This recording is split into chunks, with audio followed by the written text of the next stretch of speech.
ಶ್ರೀ ಗುರುಭ್ಯೋ ನಮಃ. ವಾಯುಸ್ತುತಿಯ ಪ್ರವಚನ ಮಾಲೆಯಲ್ಲಿ ಇದು 20ನೇ ಭಾಗ. ತ್ರಿವಿಕ್ರಮ ಪಂಡಿತರ ವಾಯುಸ್ತುತಿಯ 18ನೇ ಶ್ಲೋಕ ಇದು. ಪ್ರಾಕ್ 50 ವ್ಯವಹಿತಮಿದಂ ಯೋಜನೆ ಪರ್ವತಂ ತ್ವಂ ಯಾವತ್ ಸಂಜೀವನಾದ್ಯೌಷಧ ನಿಧಿಮಧಿಕ ಪ್ರಾಣಲಂಕಾ ಮನೈಷೀ ಭದ್ರಾಕ್ಷೀರುತ್ಪತಂತಂ ತತವತ ಗಿರಿಮುತ್ಪಾಟಯಂತಂ ಗೃಹೀತ್ವಾ ಯಾಂತಂ ಖೇ ರಾಘವಾಂಘ್ರೌ ಪ್ರಣತಮಪಿ ತದೈಕಕ್ಷಣೆ ತ್ವಾಂಹಿ ಲೋಕಃ. ಅಧಿಕ ಪ್ರಾಣ, ಎಲ್ಲರಲ್ಲೂ ಮುಖ್ಯನಾದಂತಹ ಪ್ರಾಣನೆ ಅಂತ ಆ ಮುಖ್ಯ ಪ್ರಾಣನಿಗೆ ಒಂದು ಸಂಬೋಧನೆ ಇದೆ.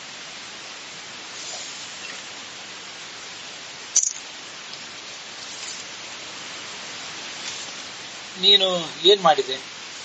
ಪ್ರಾಕ್, ಹಿಂದೆ ಮಾಡಿದಂತಹ ನೀನೇ ಒಂದು ಲೀಲಾ ಇದೆ.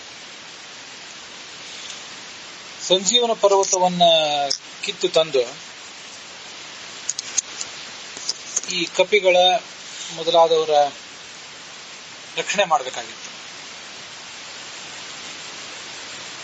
ಅದನ್ನ 2 ಬಾರಿ ತಂದಿದ್ದ ಅಂತ ರಾಮಾಯಣದಲ್ಲಿದೆ. ಅದನ್ನ ನಾವು ಹಿಂದೆ ನೋಡಿದ್ದೀವಿ. ರಾಮಾಯಣ ತಾತ್ಪರ್ಯ ನಿರ್ಣಯಕ್ಕನುಸಾರವಾಗಿ ನೋಡಿದ್ದೀವಿ.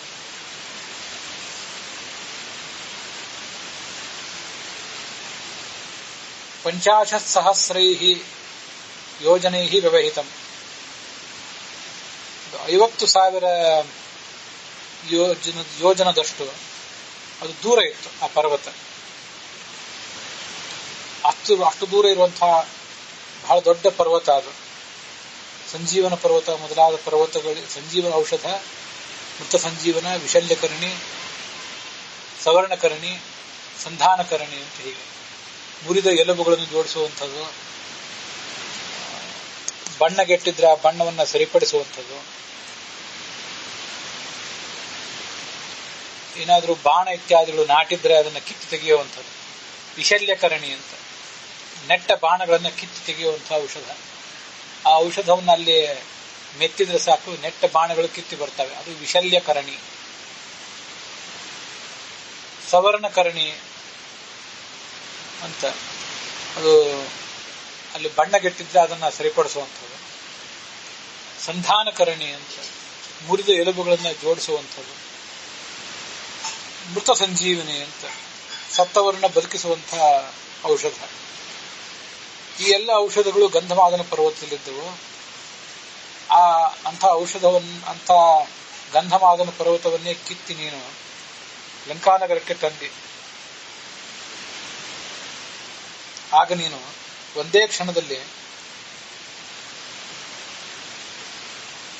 ಆ ಲಂಕೆಯಿಂದ ಆ ಬೆಟ್ಟದ ಕಡೆಗೆ ಹಾರುವುದನ್ನು ನೋಡಿದ್ರು ಜನ. ಆ ಬೆಟ್ಟವನ್ನು ಕೀಳುವುದನ್ನು ನೋಡಿದರು. ಆಕಾಶದಲ್ಲಿ ಮರಳಿ ಬರುವುದನ್ನು ನೋಡಿದರು. ರಾಮನ ಪಾದದಲ್ಲಿ ಕುಳಿತು ನಿನ್ನ ಆದೇಶಕ್ಕೆ ತಕ್ಕಂತೆ ಆ ಸಂಜೀವನ ಪರ್ವತವನ್ನು ತಂದಿದ್ದೀನಿ ನೋಡು ಅಂತ ಕೊಟ್ಟದ್ದನ್ನು ಕೂಡ ನೋಡಿದರು.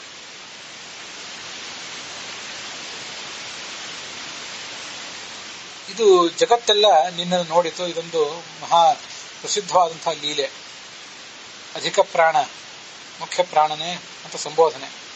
ತ್ವಂ, ನೀನು, ಪ್ರಾಕ್, ಹಿಂದೆ, 50,000 50,000 ಯೋಜನದಷ್ಟು, ವ್ಯವಹಿತಂ ದೂರದಲ್ಲಿದ್ದಂತಹ, ಅಮಿತಂ ಬಹಳ ದೊಡ್ಡದಾದ, ಸಂಜೀವನಾದಿ ಔಷಧಿ ನಿಧಿಂ ಮೃತ ಸಂಜೀವನ ಮೊದಲಾದ ಔಷಧಗಳಿಗೆ ನಿಧಿಯಾದ ಆಕರವಾದಂತಹ ಪರ್ವತಂ ಗಂಧಮಾದನ ಪರ್ವತವನ್ನ ಲಂಕಾಮನೈಷಿ ಲಂಕಾನಗರಕ್ಕೆ ತಂದಿ.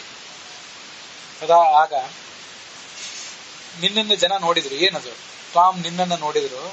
ಏಕಕ್ಷಣೆ, ಒಂದೇ ಕ್ಷಣದಲ್ಲಿ ಲಂಕೆಯಿಂದ ಆ ಪರ್ವತ ಇದ್ದ ಪ್ರದೇಶಕ್ಕೆ ಹಾರಲಿಕ್ಕೆ ನಿನಗೆ ಬಹಳ ಹೊತ್ತೇನಾಗಲಿಲ್ಲ.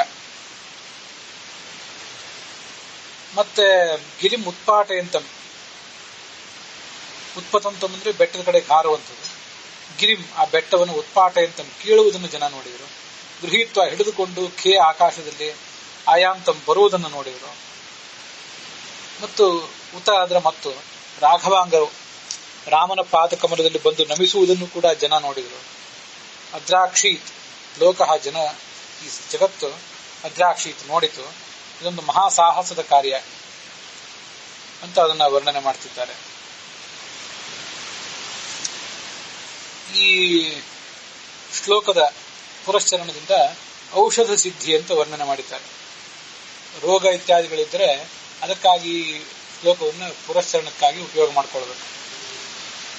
ಮುಖ್ಯ ಪ್ರಾಣನ 5 ಗುಣಗಳನ್ನ ಪ್ರಾಣ, ಓಜಸ್, ಸಹಸ್, ಬಲ ಮತ್ತು ವಿಧೃತಿ ಅಂತ ನೋಡಿದ್ದೀವಿ. ವಿಧೃತಿ ನಮ್ಮೆಲ್ಲರ ಜವಾಬ್ದಾರಿಯನ್ನು ಅವನು ಹೊತ್ತವನು. ಬೆಟ್ಟದಂಥ ಗಂಧಮಾದನ ಪರ್ವತದಂತಹ ಮಹಾಪರ್ವತವನ್ನು ಹೊತ್ಕೊಂಡು ಬಂದು ನಮ್ಮೆಲ್ಲರ ಕಪಿಗಳ ಮತ್ತೆ ಅದರ ಸಂಕೇತವಾಗಿ ನಮ್ಮೆಲ್ಲರ ಯೋಗಕ್ಷೇಮವನ್ನು ನೋಡ್ಲಿಕ್ಕೆ ಸಿದ್ಧನಾದಂಥವನು ಅಂತ ಅದರ ತಾತ್ಪರ್ಯ ಆಗ್ತದೆ. ಹೀಗಾಗಿ ವಿಧೃತಿ ವಿಧಾರಕತ್ವ, ಜಗತ್ತಿನ ಧಾರಕನಾದ್ರಿಂದ ಕೂರ್ಮ ರೂಪದಿಂದ ಅವನು ಈ ಜಗತ್ತನ್ನು ಧಾರಣೆ ಮಾಡಿದ್ದಾನೆ, ನಮಗೆ ಗೊತ್ತಿದೆ. ಸಯೇಷ ಕೂರ್ಮ ರೂಪೇಣ ವಾಯುರ್ ಅಂಡೋದಕೆ ಸ್ಥಿತ ಅಂತ ಬೃಹದಾರಣ್ಯಕ ಭಾಷ್ಯದಲ್ಲಿ ಅವನನ್ನು ವರ್ಣನೆ ಮಾಡ್ತಾರೆ.